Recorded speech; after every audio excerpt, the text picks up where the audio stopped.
Барлықтарыңызға қайырлы күн. Бүгін сіздермен сорпа дайындайтын боламыз. Осылай суымызға еттерімізді жақсылап жуып алып келіп салып шығатын боламыз. Бетін жауып қоямыз. Қайнаған уақытында, қайнай деп тұрған уақытында ашатын боламыз.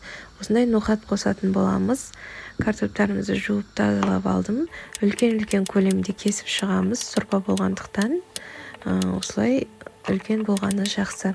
Және бір сәбіз қосып жібересіздер. Үйдегі адам санына қарай картоп, пияз сәбіздеріңізді соған қарай қосасыздар.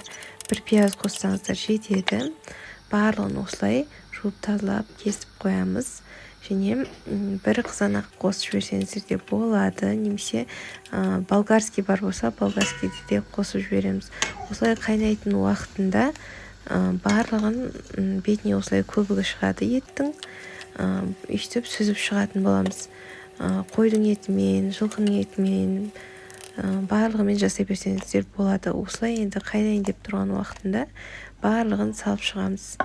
Бір болгарский қосып жіберсеңіздер де дәмі өте әдемі шығады. Картопымызды пісер уақытына қарай салатын боламыз тамағымыз. Осылай енді ноқатымызды да осы кезде салып жіберетін боламыз. Бұл енді ноқат сорпа, қайнатпа сорпа деп айтсақ та болады. Дәмі өте керемет шығады. Неғұрлым ұзақ қайнаған сайын соғұрлым дәмдірек болып шығады. Енді осылай сорпаға арналған приправаларыңызды қосып жіберсеңіздер өте дәмді болады. Және осындай укроп, осы екі приправа жетеді. Еттің тұзына қарай, дәміне қарай тұзын саласыздар. Ноқаттарыңызды да үйдегі адам санына қарай шамалап сорпаңызға қарай қосатын боласыздар. Бірақ ноқатты алдын ала жібітіп қою керек болады. Бүгін сорпа істейтін болсаңыз, таңертеңнен бастап суға салып жібітіп қою керек. Немесе жатар алдында жібітіп жатыңыз. Сонда ноқаттарыңыз жақсы жұмсақ болып шығатын болады.